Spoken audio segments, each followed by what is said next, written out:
Salut, c'est Trado, je suis content de vous proposer cette analyse technique de Biofitis qui m'a été demandée de nombreuses fois. On va donc commencer par les données hebdomadaires. Chaque bougie correspond à une semaine de cotation.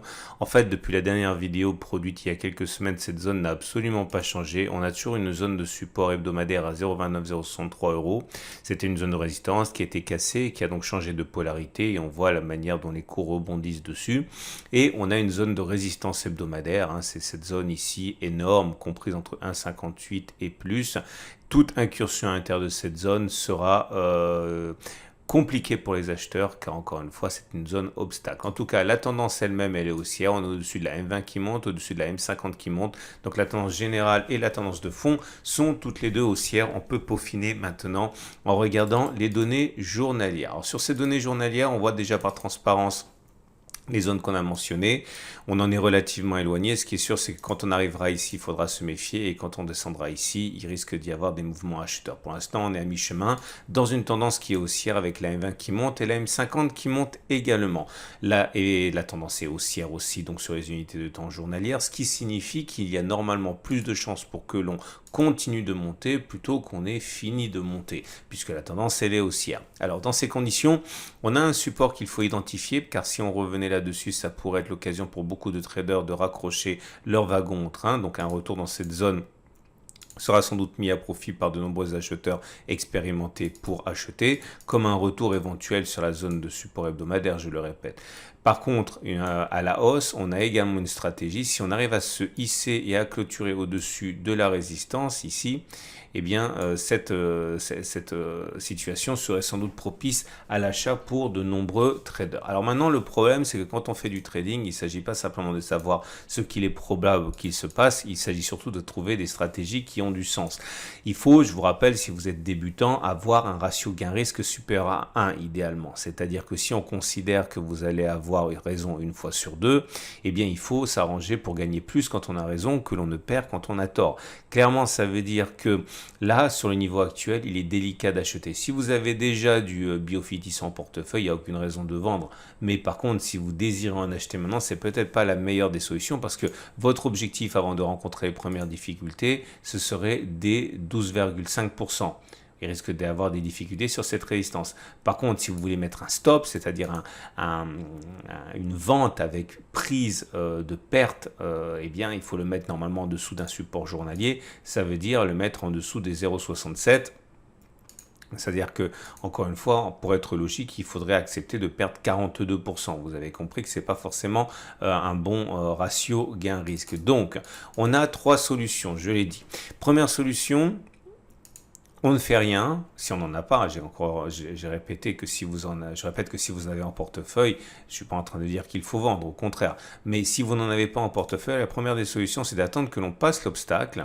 Et une fois que l'on aura passé l'obstacle, éventuellement acheter. Parce que là, l'objectif serait d'aller chercher 22% de hausse à minima avant de rencontrer les premiers obstacles. Et si vous mettez un stop loss en dessous, au cas où les cours repasseraient en dessous de cette zone obstacle qui aura changé de polarité en devenant normalement support, et bien là vous avez un potentiel de perte, on va dire de 12-13%.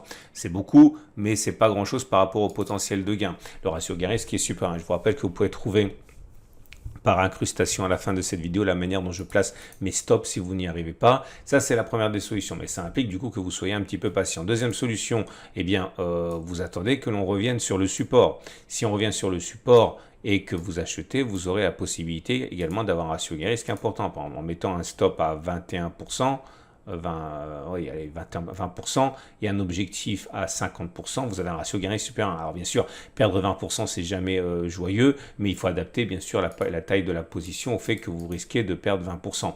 Ok, clairement, ne pas miser trop gros. Le problème de la situation actuelle, c'est qu'on a un deuxième rideau défensif ici, la zone de support hebdomadaire. Cette zone de support hebdomadaire est également susceptible d'entraîner des comportements d'achat. D'ailleurs, ça a été le cas à chaque fois qu'on l'a touché. Donc, il peut être éventuellement intéressant d'attendre que l'on vienne sur cette zone de support hebdomadaire pour acheter. Alors pour couper la poire en deux, parce qu'il n'y a aucune raison pour qu'on fasse ça, et on peut très bien aller sur la zone de support et repartir vers le haut comme on l'a fait ici, comme on peut enfoncer le support et aller chercher le support hebdomadaire. Donc, ce qu'on peut faire, une solution, c'est de diviser la taille en deux. Par exemple, au lieu d'investir 100, on peut investir par exemple 50 et acheter si on va ici et garder le 50 supplémentaire si on va chercher la zone de support suivante. Il ne s'agit pas d'augmenter la mise, il s'agit de la diviser en deux au contraire pour pouvoir bénéficier de plusieurs stratégies et éventuellement pouvoir augmenter votre potentiel de gain à la suite. Voilà ce qu'on pouvait dire. Donc je répète, première solution, attendre, rien faire, on passe au-dessus, on peut acheter et on vise la prochaine résistance avec un stop loss sous la résistance devenue support. Autre solution, attendre que l'on vienne sur le support, mettre un stop loss en dessous de ce support et viser un retour sur les plus hauts, ou alors carrément attendre plus longtemps un éventuel retour sur le support hebdomadaire. Je vous rappelle, si vous découvrez l'analyse technique, que l'analyse technique et le trading ne consiste pas à savoir ce qui va se passer. Passer plus de temps à élaborer des plans et moins de temps à essayer de deviner ce qui va se passer. Il ne s'agit pas de savoir ce qui va se passer, mais de savoir ce que vous allez faire selon ce qui va se produire. En tout cas, si vous en avez en portefeuille, il n'y a pas d'urgence à vendre, je pense, mais encore une fois, ce n'est pas un conseil, c'est ce que je ferai moi. Voilà, si vous êtes intéressé par cette façon de travailler qui est la mienne, eh bien, je vous invite à vous abonner à ma chaîne YouTube ou vous abonner à mon fil Twitter ou Facebook ou Boursorama. Je fais des vidéos tous les jours pour vous apprendre l'analyse technique.